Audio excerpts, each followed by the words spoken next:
Hey guys, welcome to another episode of the Rocket Chiro Podcast, the business and marketing podcast for chiropractors. We're going to talk today about networking and collaborations. We're going to talk about how amazing it is for chiropractors, but there's also a dark side to it that you need to be aware of. Otherwise, you could be hurting yourself long term. Thank you guys for joining me. If you're new to the podcast, my name is Jerry Kennedy. I am a former chiropractor. I now help chiropractors with websites and SEO. I also do this little podcast.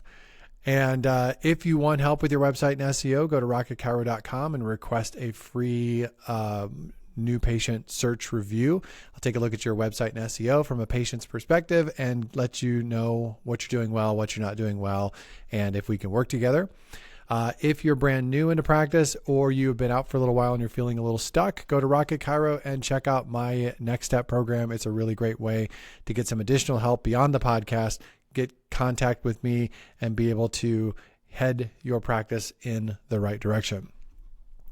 So if you guys listened to my last podcast, I did make a comment about collaborations or collabs or whatever. I still don't know how to say it. And I talked about how a lot of chiropractors do them on social media.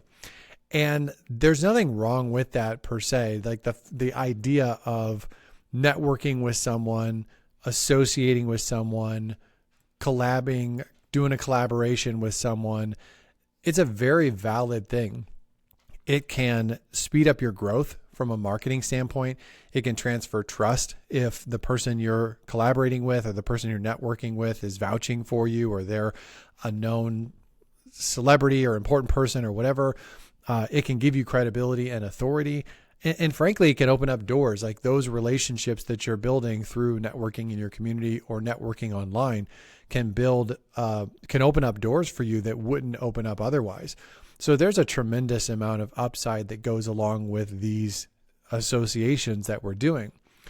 The problem is that you have to take into consideration when you're thinking about networking and collaboration and whatnot, is you're not just borrowing this person's audience, like you're borrowing this person's reputation. And I think that there's not enough chiropractors out there who are thinking about the long-term effect of associating with people just for the sake of getting attention. And I see this a lot more. This does happen offline and it happens in a networking sense. I'll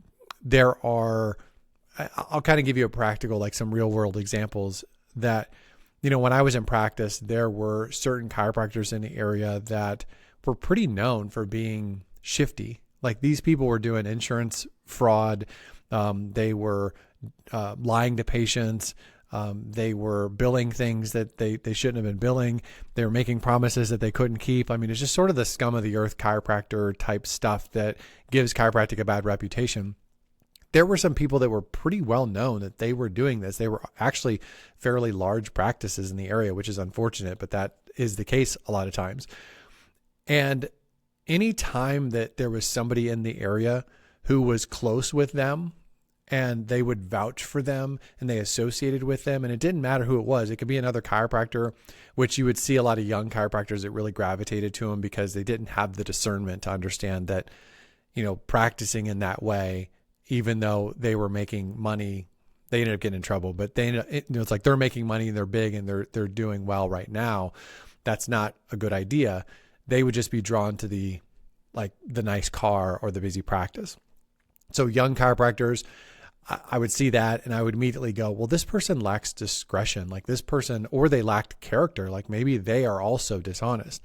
And the same thing is true, whether it's a realtor or an acupuncturist or massage therapist. And there was other professionals in the area that were associated with this group of people, and they would vouch for them and speak highly of them. And it just made us, like those of us who knew what those people were about, it made us go, I'm not going to have anything to do with them, because this chiropractor and this chiropractic group is very dishonest.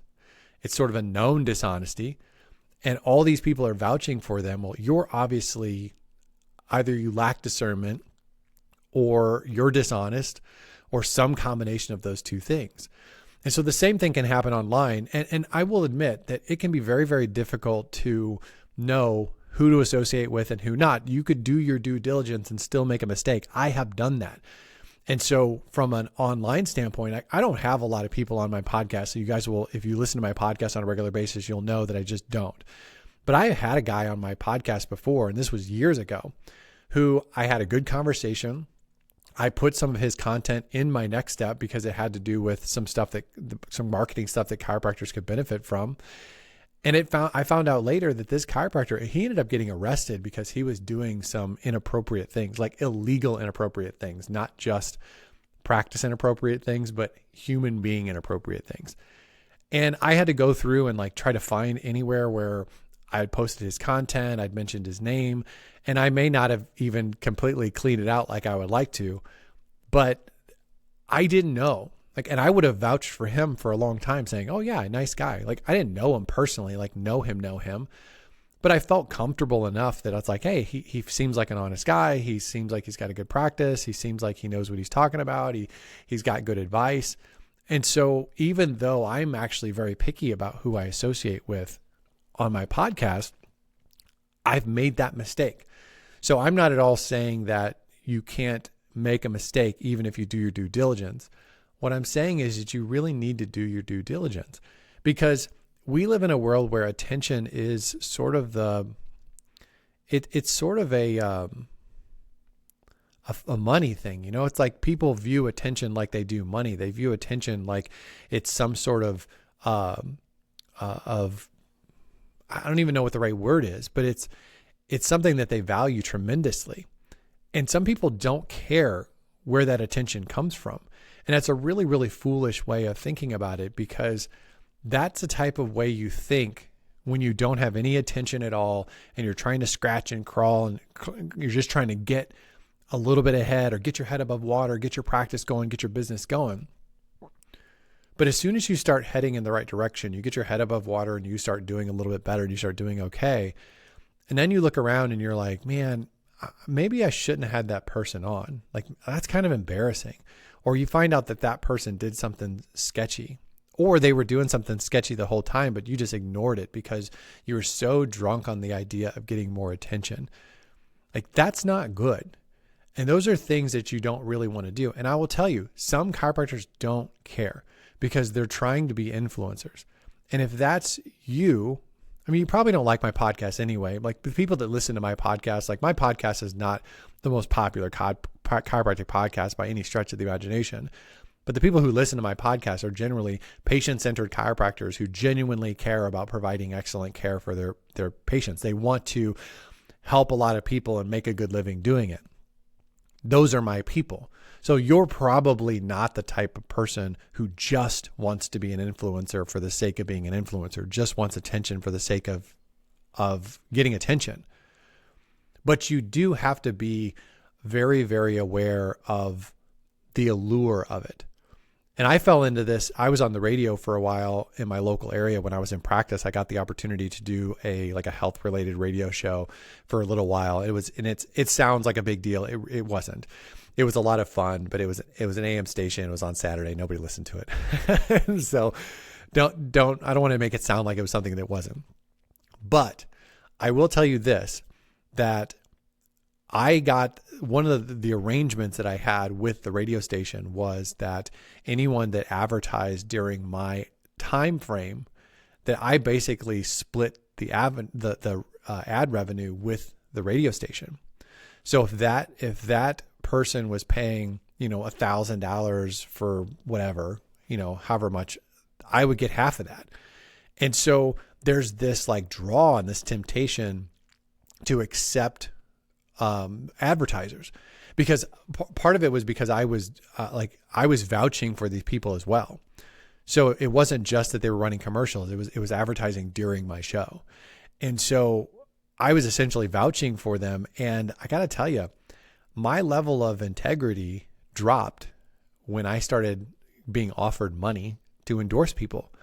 Like my filter, where it's like, how many checkpoints do I have to have to make sure this person's cool and that I feel comfortable recommending them? What it was when I wasn't getting paid and what it was when I was getting paid, they were different. And I'm not proud of that. I'm not proud of the fact that my integrity dropped when I was getting offered money. And I only ultimately had one person that I took on that I shouldn't have. I wouldn't have otherwise, but I was getting paid. And so the rest of it was fine. But the one, I still look back at it and I go, not great. And so if you look at your social media stuff now, it can be very tempting. And this is not, like I said, obviously I'm not standing in my high horse telling you that I would never do that. It's very tempting. And so I think the things that you need to be asking or the thing you have to understand is this: what you're attempting to build with these collaborations and with networking, all the stuff you're doing, is you're trying to build trust. The average patient is not choosing you because you have the biggest following. Now, I understand that there's sort of a social proof that goes along with having a big following. It's sort of like the social proof that goes along with having a lot of reviews. Even if you just disregard what those reviews say, like having a lot of them could move the needle for certain people. But what you're really talking about is trust. Like that's the thing you want. If you have to choose between attention and trust, like what you really want is trust. And there are some people that will pick you because you're popular, but those are the same people that are sort of attention whores. Like they're the same people. They're also the influencers. They're the people that are drawn to you just purely because of the attention.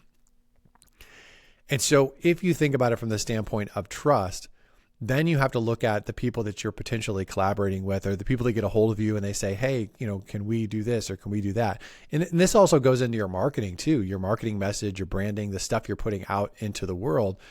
Does it represent your business well? Is this building trust? And I think some of the questions that you should be asking, and this is kind of how I want to wrap this episode up, is I wrote down a few questions that you want to be asking when you're in a situation where you're thinking about networking with somebody or collaborating with somebody, that these are questions you should ask.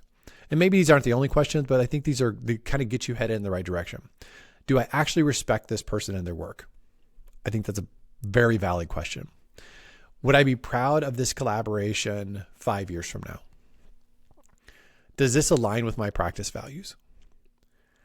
Would my ideal patient see this and trust me more or less?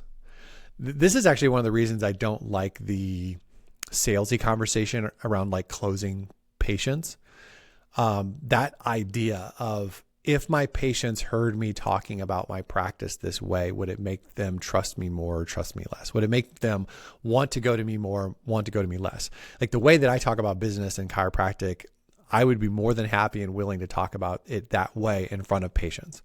And I don't think that it would make them think less of me. I think it would probably make them trust me more and think more of me, because I talk about being patient-centered. I talk about what the patient needs. I talk about what they want, listening to them, things of that nature. There are things that if a person had a peek into the back, kind of a backstage pass to how I talk about running a business as a chiropractor, I think that would actually be a net positive for most chiropractors. On the flip side, if they got a peek into these like salesy seminars where you're talking about closing patients and how it's your moral obligation to close patients, and all of this conversation where you're kind of talking about a person from a sales standpoint, and you're talking about how to get them financially to agree, and all those conversations are not going to help the average chiropractic patient trust you more as a chiropractor. It's probably going to make them trust you less. It's probably going to make them recoil away from you. And so take that same thought about the collaborations and the networking that you're doing and say, is the person I'm trying to attract? Now, if you're just trying to attract a bunch of influencers and you're just trying to attract a bunch of those people, like attention whores, into your practice, then do whatever you want. And the answer to these questions are not going to be the same for every chiropractor. So I'm not telling you to answer these questions the same way that I would. Like, that's not even the point. The point is that you need to make sure that the things you're doing online and offline, networking and collaboration, and the people you're partnering with, you need to make sure that they align with who you are and your brand and your values. Because if they don't, you are undermining your long-term success for the short-term attention that you are seeking. 2 more questions. If something bad came out about this person, would I be surprised? I think that's a good question to ask, because if the answer is no, then don't collaborate with people that don't join hips, don't join arms with people that you're not surprised if they get in trouble for doing something shifty. And lastly, would I refer my close friends and family to this person? would I feel comfortable telling my close friends, hey, yeah, sure, buy from them, talk to them. They have this thing they do. They have this thing they sell. Like, yeah, they'll take good care of you and know that it's going to be okay. If you can't say yes to that, I think that you should probably not be locking arms with that type of person. Networking done right, basically what you're trying to do is you're trying to build relationships with people who share similar values, who you are respected in their space, are respected amongst the people that you are trying to build a community of. They add value to your audience, and they make you better by association. Final thoughts. Attention fades, but reputation lasts. Reputation takes longer to build than attention does. Attention actually in many cases is actually really easy to get if you're willing to just do whatever. It's really hard to keep. Actually, you could do something really terrible and get a lot of attention. So attention for the sake of attention is actually fairly easy to get momentarily. It's hard to get long term. And so there might be some foolishness in chasing attention just from that standpoint. Like it's sort of sugar high. It's like Skittles. It's like all sugar, no substance. There's nothing wrong with Skittles. Skittles are great at times, but man, you can't have a diet of Skittles because that's a rough way to go. And attention's that way. It's empty calories. Reputation is meat. Like that's the meat and potatoes. That's your hearty stuff. You can really build a good practice, a long-term, successful, useful, beneficial. The reason most people became chiropractors type practice by being aware of your reputation and doing things from a marketing standpoint, a networking standpoint, and a collaboration standpoint, online, offline, all of it, doing it with reputation in mind. So my encouragement to you as chiropractors is this: be willing to grow a little bit slower for the sake of your integrity and long-term business. With that said, if you get an opportunity to collaborate with somebody who is way ahead of you and is going to add a lot of authority and open up a lot of doors and all that stuff, and that person from an integrity standpoint aligns with who you are, my goodness, take advantage of that. It can be an absolute game changer. In fact, some of the biggest chiropractors that are on Instagram, they have people that they associate with. Now, whether I like them or not is a completely different conversation, but they have people that they associate with who are adding a tremendous amount of momentum to their online, to their business, to their practice, to what they're doing. And so if you find someone in that situation and they're willing to work with you and they're willing to partner with you and lock arms with you, and integrity wise they line up, like absolutely do it. It's an awesome thing to do. Every opportunity you have to network and to collaborate with somebody that you really can go to bat for, you really can recommend, take advantage of that. All right, guys, that's it. I'm going to go ahead and wrap this up. If you want some help with your website and SEO, go to Rocket Chiro and request a new patient search review. If you are struggling with your practice and you want some help that goes beyond the podcast, go to Rocket Chiro and sign up for my Next Step program. It's a great way to get help. It's a great way to get access to me. Give you that little nudge you need to head in the right direction. If you have a minute to rate, review, subscribe, share the podcast with somebody else, a different chiropractor that doesn't listen, I would love that. That would be awesome. I'd be forever grateful. I'm done. I'm out of here. I'll talk to you guys on the next episode. See ya.